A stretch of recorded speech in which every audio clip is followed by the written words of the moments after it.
안녕하세요. 자, 이번 주도 우리 즐겁게 비문학 한 지문씩 공부를 시작해 보도록 하겠습니다. 2025학년도 5월 고3 전국연합을 이번 주는 풀어보도록 할 거예요.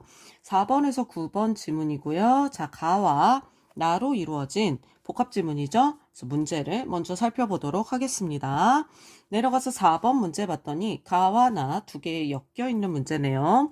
가와 달리 나 라고 나와 있고 2번은 나와 달리 가, 3, 4번은 가와 나 모두, 4번도 가와 나 모두, 5번도 가와 나 모두네요. 가를 읽으면서 우리가 해결해야 될 거 2, 3, 4, 5번을 판단하면 되겠구나 라고 생각하고 넘어가 주시고요. 5번은 나에 관한 문제이니까 나중에 풀면 되겠구나 라고 생각하면 되겠죠. 6번 내려가서 가의 쇼펜하우어, 나의 가브리엘이라고 나와 있네요. 그럼 가번 지문을 읽으면서 요거 앞에 나오는 내용을 한번 판단해 보면 되겠구나 라고 생각을 해주시면 되고요. 7번에 보니까 기역과 니은 두 가지가 나와 있어요. 얘가 각각 어디에 있는지 한번 빠르게 찾아봅니다. 자, 봤더니 기역은 가에 있고요. 니은은 나에 있네요. 이걸 나눠서 봐야겠죠? 자, 그래서 문장을 한번 보니까 이게 이렇게 딱 끊어서 읽을 수 있게 되어 있어요. 문장이 끊어서 읽을 수 있게 되어 있고 서술어가 어디에 걸쳐 있는지 보면 되죠? 의미가 담겨 있다, 의미가 담겨 있다, 의미가 담겨 있다, 의미가 담겨 있다. 이렇게 되어 있네요. 그러면 우리는 기역 부분, 가에 대한 걸 읽으면서 의미가 담겨 있다까지를 7번에서는 판단하면 되겠구나 라고 생각하고 넘어가시면 되겠습니다. 자, 8번 가나 모두 엮여 있고 보기에 대한 문제이므로 다 읽고 나서 푸는 문제이구나 라고 생각하고 넘어가시면 되겠네요. 9번 A의 문맥상 의미니까 A가 나올 때 풀면 되겠구나 생각하고 올라가서 가번 지문부터 살펴보도록 하겠습니다. 자, 문단 번호 매겨주시면 되겠죠? 1문단 쇼펜하우어 2문단, 그렇다면 쇼펜하우어 3문단, 하지만 4문단, 내려가서 결국 5문단 이렇게 나눠져 있네요. 그래서 이렇게 문단 번호를 매기고 이제 쭉 올라가서 볼 건데 여러분 여기 보시면 가 지문만 가지고 판단할 수 있는 문제는 없었어요. 없잖아요. 6번도 그렇고. 그래서 선생님은 뭘 판단했냐면 요 7번의 앞부분 7번의 앞부분의 내용을 약간 일치불일치 문제처럼 풀었어요.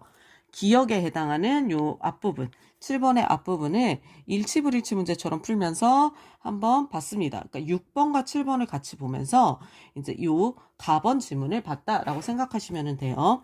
쭉 읽으면서 봤어요. 왜냐하면 여기 기역의 앞부분에 나왔거든요. 세계는 나의 표상이다 라는 얘기가 나오는데 이게 쇼펜하우어의 선언이다 라고 해요. 그러니까 7번에 나오는 기역, 이 기역이 이거잖아요. 세계는 나의 표상 이라는 쇼펜하우어의 주장이겠죠. 쇼펜하우어의 선언이잖아요. 하우어. 그러니까 이 사람의 말이니까 여기에 대한 걸 마치 일치불일치처럼 풀었다라고 생각을 하시면 됩니다. 그래서 1문단부터 이걸 살펴봤더니 1문단의 마지막 줄에 이런 이야기가 나오네요. 인간은 세계의 본질을 이해할 수 없다고 주장합니다. 이게 쇼펜하우어의 주장이겠죠. 이 내용이 7번에 3번에 나와요. 자, 인간은 세계의 본질을 이해할 수 없다고 주장했다. 7번에 3번 보시면 인식 주체가 충분 근거율에 입각하여 세계의 본질을 이해할 수 있다는 의미라고 나오죠. 세계의 본질을 이해할 수 있다라고 했다네요. 쇼펜하우어는 인간은 세계의 본질을 이해할 수 없다고 말했습니다. 따라서 7번에 3번. 자, 쇼펜하우어가 세계의 본질을 이해할 수 있다라고 말했다는 것은 틀린 설명이 되겠네요. 그러면 일단 3번은 기억이 틀렸다라는 것을 알 수가 있겠죠? 이렇게 지우고 넘어갈 수가 있었어요. 자, 2문단으로 내려가 봅시다. 2문단으로 내려가서 쭉 읽다 보니까 여러분 여기서는 A가 먼저 나오죠. 여기 A. 뜻이 먼저 나오네요. 그러면 주어와 서술어를 찾아보는 거예요. 표상은 따른다죠. 근데 이거 가지고 문장이 안 되죠. 표상이 따른다, 표상이 뭐에 따른다 라는 문장이 되겠죠. 표상은 근거율에 따른다 라는 문장이 돼요. 그럼 이걸 그대로 써주시는 거예요. 자, 어디 가서 11번에 가서 9번이네요. 9번에 가서 그대로 써주는 거죠. 표상은 근거율에 따른다. 이런 구조를 가지네요. 그럼 이 문장은 주어와 서술어와 뭘 가지고 있어요? 부사어가 있는 문장이에요. 이게 반드시 필요하다라는 걸 알 수 있잖아요. 선생님 일단 이 뜻 보기 전에 이 부사어가 있는지를 먼저 봤어요. 전체 문장에서. 그는 원칙에 따른다. 있죠, 부사어? 자, 그런데 아이는 할머니를 따른다. 부사어 없네요. 우리는 능선을 따르다. 부사어 없죠? 우리는 선배를 따르다. 부사어 없고요. 아버지의 음식 솜씨를 따르다. 부사어 없네요. 답이 1번이 되죠. 뜻 안 봤는데 그냥 바로 답이 나왔어요. 여러분 이렇게도 구할 수 있습니다. 이렇게 찾으셔도 돼요. 약간 꼼수기는 한데요. 이렇게 그냥 찾아버렸어요. 아주 아하 답이 1번이구나 라는 거를 알 수 있었습니다. 요거 찾고 선생님 뜻 보지도 않았습니다.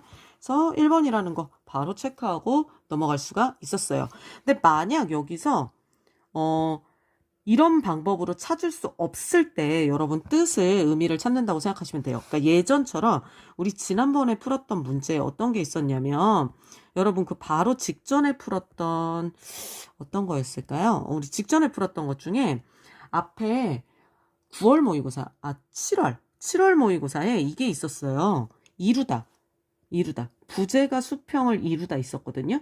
그때 수평을이 필요했는데 여기서는 꿈을 이루다, 목표를 이루다, 소원을 이루다, 주성분을 이루다처럼 목적어가 다 있었어요. 그러니까 목적어로 찾을 수 없었거든요. 이런 경우는 뜻까지 봐야 돼요. 이런 경우는. 그런데 여러분 오늘 보는 것처럼 그냥 딱 봤을 때 이렇게 딱 봤을 때 부사어가 있느냐 없느냐로 문제가 풀리잖아요. 그럼 굳이 뜻까지도 볼 필요가 없죠.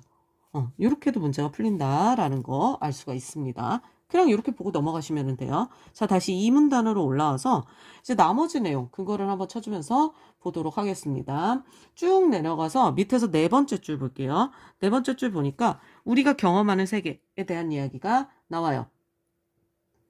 자, 우리가 경험하는 세계는 실제 세계가 아니고 충분 근거율에 입각하여 표상된 것일 뿐이다 라고 합니다.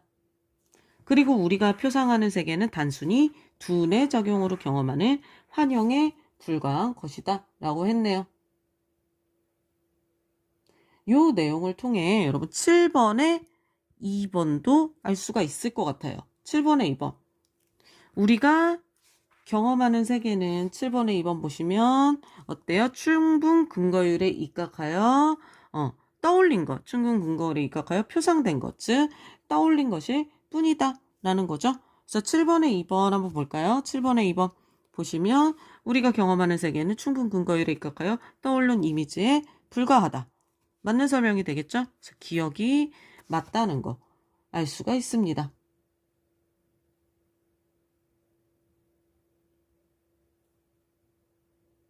그리고 여러분 이 내용을 통해 7번에 1번도 알 수가 있어요. 7번에 1번 내용. 그러니까 우리가 표상하는 세계는요. 단순히 두뇌작용으로 경험하는 환영에 불과해요. 이게 환영에 불과하다는 거거든요. 그러니까 결국 어떻다는 거예요. 우리가 이렇게 보고 있는 이 세상은 뭐다? 7번에 1번에 의하면 인식주체가 경험하는 세계는 감각기관으로 포착한 것에 지나지 않는다라고 볼 수가 있습니다. 감각기관에 의해 포착한 것에 지나지 않는다. 요것도 맞다는 것을 알 수가 있죠. 7번에 1번까지도 해결을 할 수가 있습니다. 되셨나요? 자, 그럼 이제 3문단으로 내려가 보도록 할게요. 3문단 그냥 쭉 읽고 내려가시면 되고 의지라는 이야기가 나오네요. 4문단에 갔더니 또 근거가 바로 나와요. 자, 여기 보니까 의지는 우리가 표상하는 세계와 단절된 것이 아니다 라고 나옵니다. 이게 7번에 5번의 근거가 되죠. 자, 의지는 우리가 표상하는 세계와 단절되지 않았다 라고 했는데 7번에 5번에 가보시면 어떻게 되어 있어요? 우리가 표상하는 세계는 의지에 객관화된 세계와 단절되었다 라고 되어 있죠.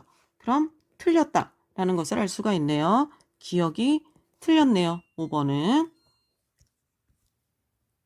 자, 그 다음 쇼펜하우어에 의하면 우리가 표상하는 세계는 의지가 객관화된 세계이다 라고 했죠. 요거 7번에 4번에 나와 있습니다. 우리가 표상하는 세계, 의지가 객관화된 세계. 한번 가서 볼까요? 10번에 4번. 우리가 표상하는 세계는 의지가 객관화된 세계이다. 맞는 설명이 되겠죠? 기억이 맞다는 것을 알 수가 있네요. 그럼 여러분 7번 지금 기억 앞부분만 풀었잖아요. 그럼 몇 번 지울 수 있어요? 3번, 5번 지울 수 있겠죠. 그럼 나번 문제를 풀면서 우리는 1번, 2번, 4번만 판단하면 되겠구나 라고 생각을 하시면 되겠죠. 자, 그리고 이제 마지막 부분까지 쭉 읽으면서 여러분 6번을 판단해 보시는 거예요. 6번에 쇼펜하우어. 이제 6번에 나오는 가의 쇼펜하우어의 견해에 해당하는 게 어디에 있는지를 보는 겁니다. 쇼펜하우어는 모든 인식은 개인이 현실을 이해하는 원리나 방식에 따라 달라질 수 있다라고 봤을까요? 왠지 그런 것 같은데요. 지금까지 읽어본 내용에 따르면 왠지 이럴 것 같지 않나요? 모든 인식은 개인이 현실을 이해하는 원리나 방식에 따라 달라질 수 있다. 자, 이 내용이 어디에 있었을까요? 우리 올라가서 한번 살펴볼게요. 이 문단에 보면 쇼펜하우어는 이런 이야기를 해요. 자, 빨갛고 동그란 과일을 보고 사과로 인식한 두뇌 작용을 표상이라고 이야기를 해요. 그런데요, 이러한 표상은 충분 근거율이라는 거에 따르게 되죠. 그리고 충분 근거율은 뭐냐면 이 충분 근거율이라는 것이 인간 개개인의 인식 원리라고 해요. 충분 근거율은 인간 개개인의 인식 원리예요. 그런데 이 인간 개개인의 인식 원리는 어때요? 인간이 경험하는 세계는 충분 근거율에 한해서만 인식된 세계예요. 그러니까 인간 개개인의 인식 원리인 이 충분 근거율에 한해서 인식된 세계는 서로 같을까요? 다를까요? 인간이 경험하는 세계인 충분 근거율에 한해서 인식된 세계는 서로 다를 수가 있겠죠. 서로 다를 수 있다는 것을 알 수가 있어요. 이게 6번의 기억의 근거가 됩니다. 자, 이 문단에 6번의 기억의 근거가 나와 있어요. 빨갛고 동그란 과일을 보고 사과로 인식한 두뇌 작용을 표상이라고 하는데 이러한 표상이 충분 근거율에 따르고 이 충분 근거율이란 인간 개개인의 인식 원리이며 이렇게 인간이 경험하는 세계인 충분 근거율에 한해서 인식된 세계입니다. 따라서 6번의 기억. 모든 인식은 개인이 현실을 이해하는 원리나 방식에 따라 달라질 수 있죠. 그러면은 가의 쇼펜하우어는 이 견해에 동의를 하겠죠. 여기에 동의를 할 것입니다. 자, 그러면 쇼펜하우어는 니은 세계의 본질을 감각적으로만 인식할 수 없다. 이성으로만 본질을 파악할 수 있다라고 할까요?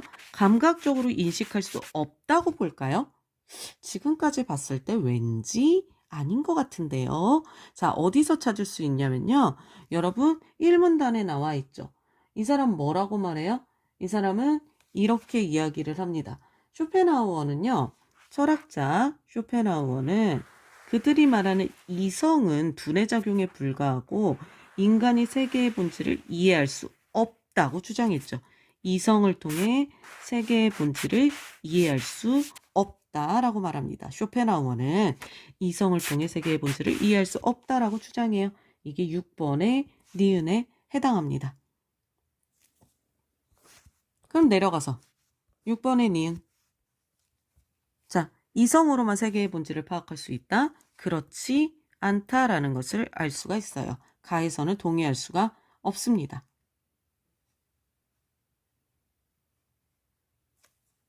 모든 경험은 우리가 감각하는 세계에 한정되며 사물의 실제는 우리가 이해할 수 없을 것이다. 감각하는 세계에 한정될 것 같아요. 그럼 우리는 사물의 실제를 이해할 수 없을까요? 자, 이거는 여러분 우리가 뒷부분을 조금 더 읽어봐야 돼요. 4문단을 조금 더 읽어봐야 되는데요. 그래서 4문단에 7번과 4번, 7번에 4번과 5번 근거를 찾았잖아요. 그 뒷부분을 조금 더 보시면 돼요. 조금 더 봐서 이렇게 나옵니다. 우리가 경험하는 모든 사물은 하나의 의지로부터 비롯하여 각자의 형태로 나타낸 것이에요. 이렇게 나타낸 것입니다. 그래서 우리가 경험하는 세계가 세계의 본질인 의지가 객관화된 표상이어서 인간은 세계의 본질을 이해할 수 없다라는 이야기를 하고 있어요. 우리는 세계의 본질을 이해할 수 없어요. 다만 뭘 보는 거예요? 우리가 경험한 거. 그 경험한 걸 가지고 의지가 객관화된 표상을 보는 것 뿐이죠. 우리는 세계의 본질을 이해하는 게 아니라 의지가 객관화된 표상을 보는 것이다 라고 이해를 하시면 됩니다. 이게 6번의 디귿에 해당한다 라고 보시면 돼요. 따라서 자, 여기 보시면 우리가 감각하는 세계에 한정되고 사물의 실제는 이해할 수 없다. 가에서는 맞는 설명이 되겠습니다.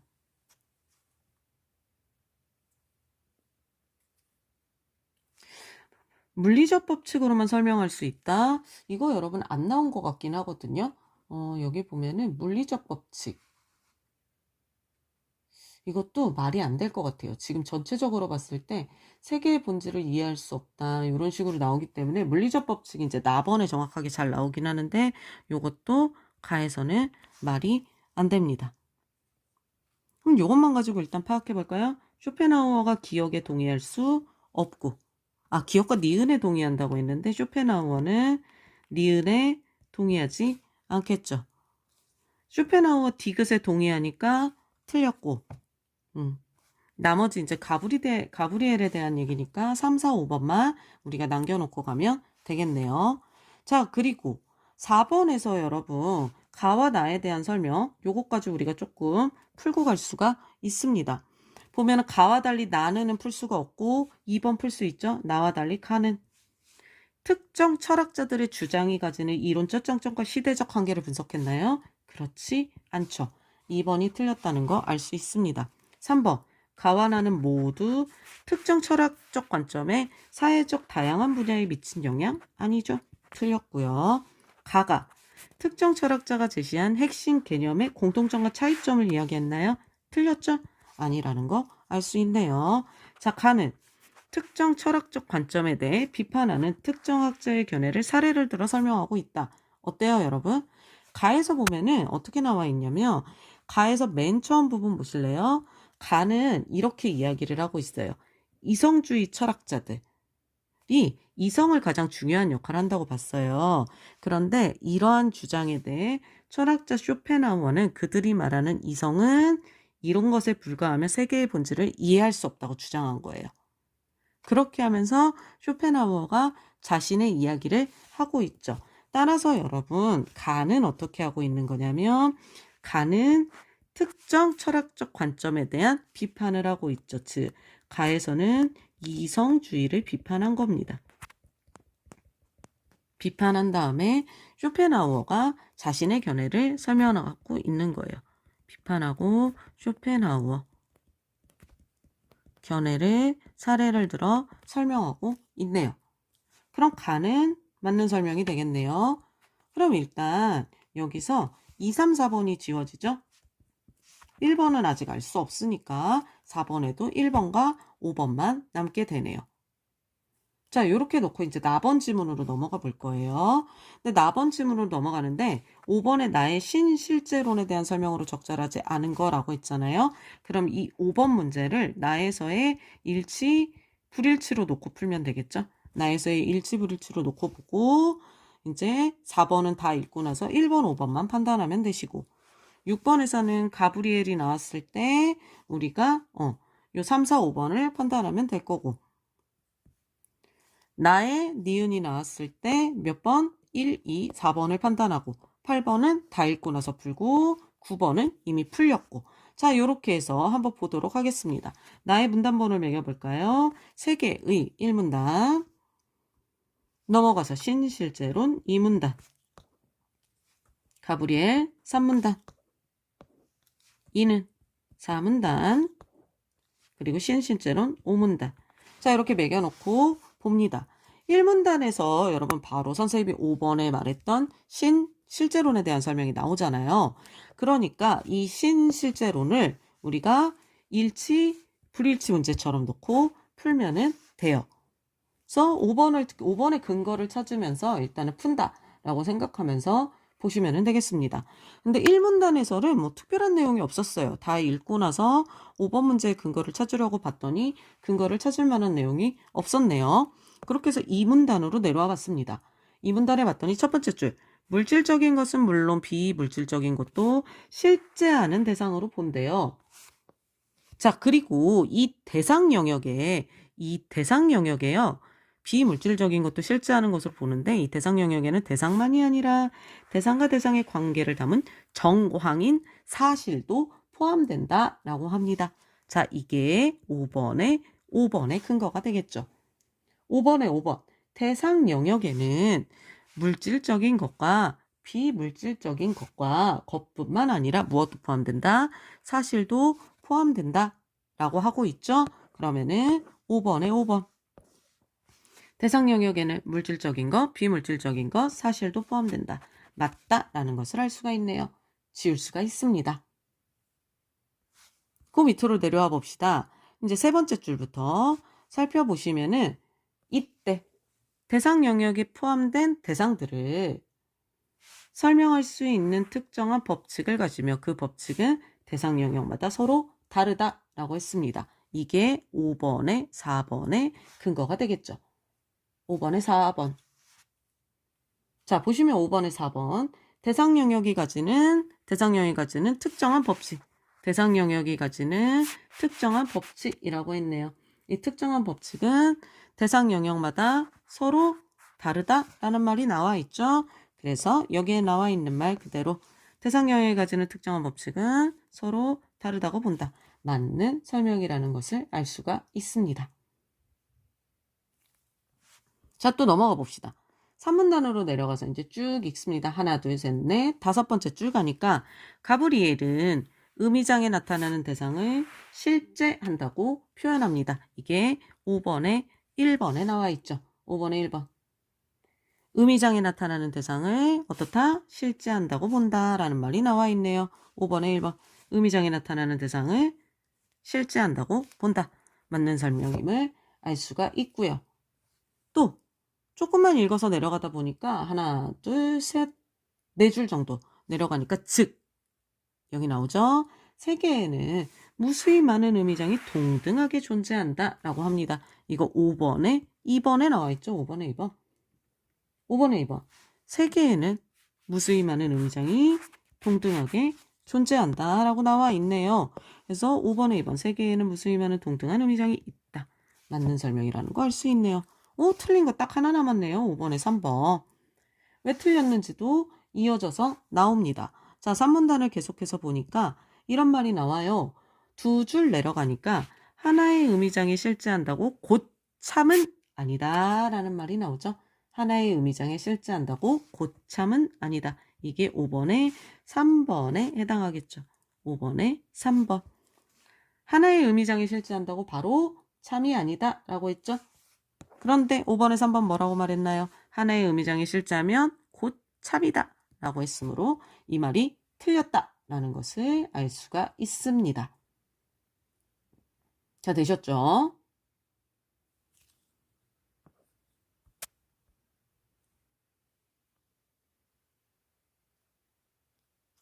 그럼 쭉 읽으면서 우리 7번의 요거 나머지 것들 7번의 니은에 해당하는 나머지 것들 1, 2, 4번의 근거들도 한번 찾아볼게요. 7번도 읽으면서 풀었으니까. 해서 봤더니 그 뒤에 이어서 여러분 바로 나와요. 뭐라고 이야기를 하냐면 하나의 대상이 나타나는 의미장이 최소한 2개 이상 존재해야 실제에 대해 의미 있게 사유하고 토론이 가능하며 참가 거짓을 밝힐 수 있다고 말한다 라고 합니다. 요 내용이 7번에 5번에 나오죠. 7번에 5번. 동일한 대상이 여러 의미장이 최소한 2개 이상 존재해야 여러 의미장에 나타나야 여러 의미장에서 나타날 수 있다는 의미 있죠? 의미장이 최소한 2개 이상의 의미에 존재할 수 있다는 의미 하나의 대상이 요게 어디에 있어요? 자, 5번에 나와 있죠. 동일한 대상이 여러 의미장에서 나타날 수 있다는 의미 요게 나와 있네요. 아, 이게 아니라 이건 어차피 맞는 설명이니까 선생님이 이거를 그냥 찾아놨군요. 7번에 5번을. 근데 어차피 니은 5번이 틀렸는데? 기억이 틀려서? 그쵸? 기억이 틀려서 어차피 틀렸는데? 찾을 필요가 없었네요. 괜히 찾았네요. 쓸데없이 찾았군요. 넘어갑시다. 에이, 찾을 필요 없는 애를 열심히 찾았네요. 자, 넘어가서 4문단으로 가서 4문단의 첫 번째 줄. 각각의 의미. 이거 다른 데서 썼어야 되는데. 각각의 의미장으로 경험하는 세계들이 공존한다는 것이다. 요거 7번에 1번의 근거가 됩니다. 7번에 1번. 각각의 세계들은 서로 공존한다라는 말. 여기 7번에 1번에 보시면 각각의 세계들은 서로 공존할 수 없다라고 말했죠. 근데 각각의 세계들은 서로 공존한다라고 했으니까 니은이 틀렸네요. 여기서는. 네, 이렇게 알 수 있고요. 이어서 또 두 줄 내려가 보시면 이런 이야기가 나와요. 단 하나의 의미장으로만 세계에 접근하는 일은 불가능하다라는 말이 나오죠. 이것을 비판했습니다. 단 하나의 의미장으로만 세계에 접근하는 일은 불가능해요. 그래서 어떻게 된다? 이렇게 하게 되면 세계의 본질에 대해 논할 수 없게 된다라고 이야기를 합니다. 이게 7번의 2번과 관련이 되겠죠. 7번의 2번.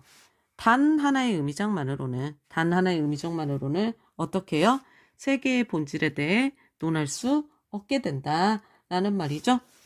자, 7번의 2번. 단 하나의 의미장만으로는 세계의 본질에 대해 논할 수 없다는 의미가 담겨있다. 니은도 맞는 설명이 되겠네요. 2번이 맞네요. 답이 2번이라는 것을 알 수가 있네요. 네, 이렇게 찾을 수가 있습니다.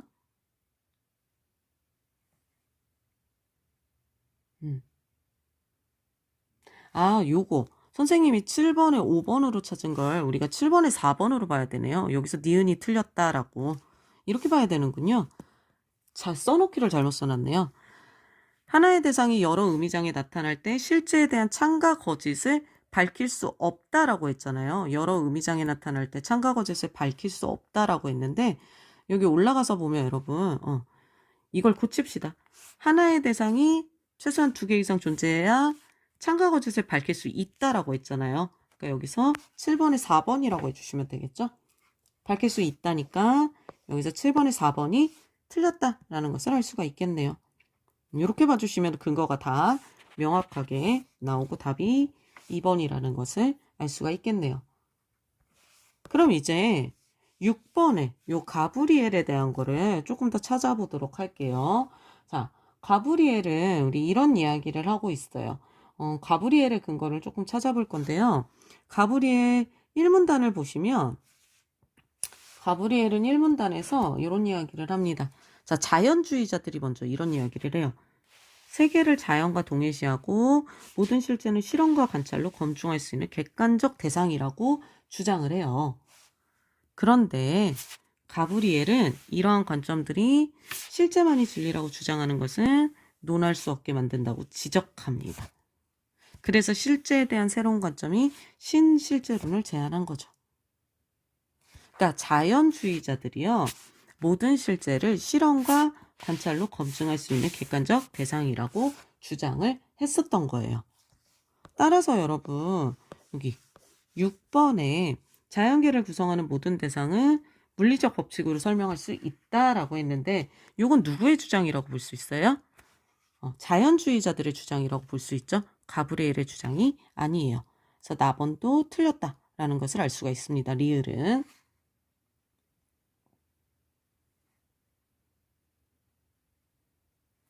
그리고 우리가 본 부분에서 이렇게 쭉 내려오다 보면은 3문단의 끝에서 6번째 줄 5번에 2번 체크한 부분 5번에 2번 요 체크한 부분에 세계에는 무수히 많은 의미장이 동등하게 존재한다 라고 체크한 부분 있죠.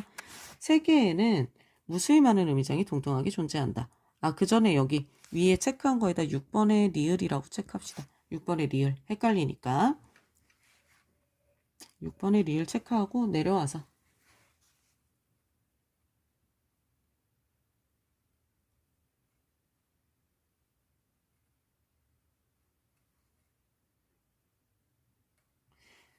세계에는 무수히 많은 의미장이 동등하게 존재한다. 이 말은 여러분 뭐랑 연결되냐면 리을이 아니라 6번의 기역과 연결이 됩니다. 6번의 기역과 연결이 돼요. 세 개의 무수히 많은 의미장이 동등하게 존재한다. 이 말은 결국에는 뭐예요? 의미장이 달라지면 이해가 달라질 수 있다는 뜻이에요. 즉 의미장이 달라지면 개인이 현실을 이해하는 원리나 방식이 달라질 수 있다라는 것과 연결할 수 있습니다. 그래서 기억도 나가 동의할 수 있어요. 모든 인식, 이거를 의미장이 달라지면 이라고 해석하시면 돼요. 의미장이 달라지면 개인이 현실을 이해하는 원리나 방식도 달라질 수 있다로 이해를 하시면 되겠습니다. 조금 복잡해서 시간이 길어지고 있어요. 그리고 산문단 뒷부분인데요. 요 산문단 뒷부분에서 가브리엘은 이런 이야기를 해요. 7번에 4번 우리 체크한 부분인데요. 하나의 대상이 나타나는 의미장이 최소한 2개 이상 존재해야 실제에 대해 의미 있게 사유하고 토론이 가능하고 참가 거짓을 밝힐 수 있다고 말하거든요. 이 사람은 여러분 토론이 가능하다고 이야기를 해요. 최소한 의미장이 2개 이상 존재하잖아요. 그럼 토론이 가능하다고 말하거든요. 이 얘기를 우리는 어떻게 받아들이셔야 되냐면 6번의 디귿으로 받아들이시면 돼요. 토론이 가능하다라는 말은 6번의 디귿. 즉 어떻게 받아들여야 되냐면 토론이 가능하다라는 말은 사물의 실제는 우리가 이해할 수 없는 것이다 라는 것에 이 사람은 동의하지 않습니다. 왜요? 우리가 이해할 수 없는 것이다가 아니라 이 사람은 사물의 실제는 토론이 가능한 것이다 라고 생각하는 거예요. 토론이 가능한 것이다 라고 생각하는 거예요. 우리가 이해할 수 없는 것이다 라는 견해는요. 쇼펜하우어의 견해고요. 사물의 실제를 이 사람은 우리가 이해할 수 없다라고 말한 게 아니라 토론이 가능한 것이다 라고 말했다고 생각하시면 됩니다. 이건 나의 견해가 아니에요. 요거 헷갈리시면 안 됩니다. 좀 어렵습니다, 여러분. 기억 디귿이 조금 어려워요. 요거 판단을 잘 하셔야 돼요. 됐죠, 여기까지. 자, 이제 4문단 내려가시면 4문단의 첫 번째 줄, 두 번째 줄에 우리가 다양한 의미장을 통해 세계를 경험하며 각각의 의미장으로 경험하는 세계들이 공존한다라고 했잖아요. 요 말이 6번의 리을에 해당해요. 6번의 리을.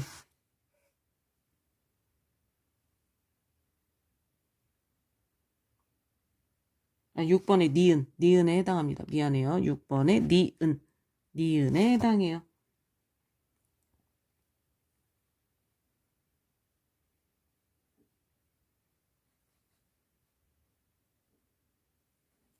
우리는 다양한 의미장을 통해 세계를 경험해요.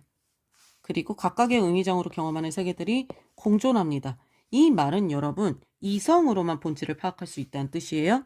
그게 아닙니다. 그게 아니죠. 그래서 이것도 틀렸다라는 것을 알 수 있습니다. 자, 오늘 3, 4, 5 볼까요? 가브리엘, 디귿과 리을에 모두 동의? 아니죠. 자, 가브리엘, 디귿에 동의하지 않고 기억에는 동의하네요. 가브리엘, 리을에 동의하지 않고 니은에 동의하지 않죠. 따라서 답이 4번이 됩니다. 여러분 여기 조금 복잡해요. 가와 나의 견해를 판단하시기가 좀 어렵거든요. 그러니까 어려운 친구들은 이 동영상을 다시 한번 돌려보면서 잘 이해를 해주시면 좋겠습니다. 설명이 조금 길어서 선생님은 여기까지만 하고 넘어가도록 할게요. 자, 이제 마지막 문제 8번 문제로 가보도록 하겠습니다. 가나를 이해한 학생이 보기를 읽고 포인 반응으로 적절하지 않은 걸 고르라고 했네요. 한 원시부족의 아이가 사슴의 뿔을 구해와야 전사로 인정받는 푼숲이 있습니다. 아이는 사슴의 뿔을 손에 쥐는 상상을 하는 족장의 아들. 사슴이라고 생각한 동물을 사냥해서 뿔을 잘라왔는데 착각했어요. 노루의 뿔을 가지고 오게 된 거죠. 그런데 족장의 아들은 가져온 뿔에 아들 이름의 첫 글자를 새겨서 첫 사냥을 축하해줬습니다. 자, 한번 살펴볼까요?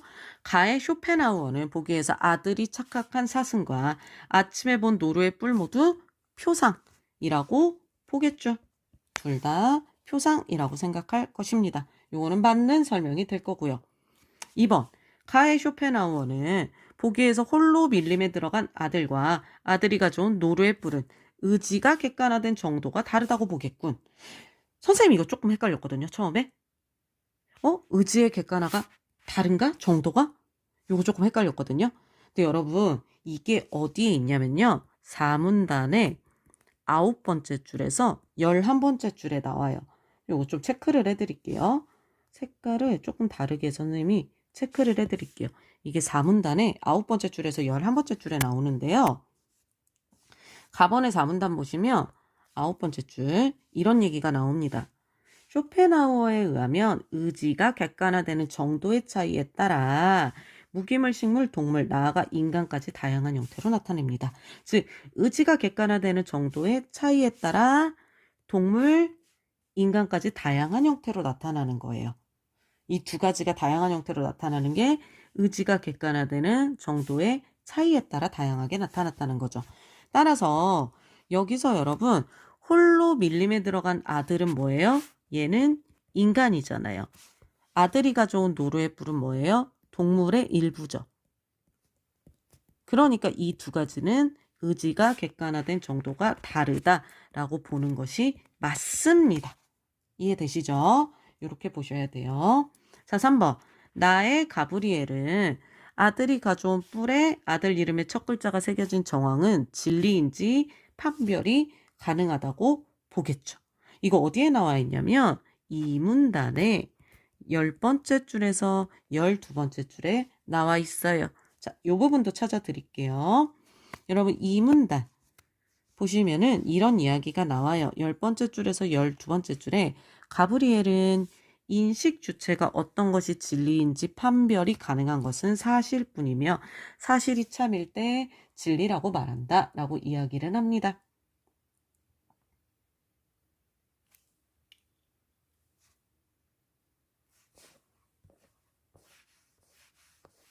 그러니까 여기서 아들이 가져온 뿔 그리고 아들 이름의 첫 글자가 새겨진 정황 이것은 사실이잖아요.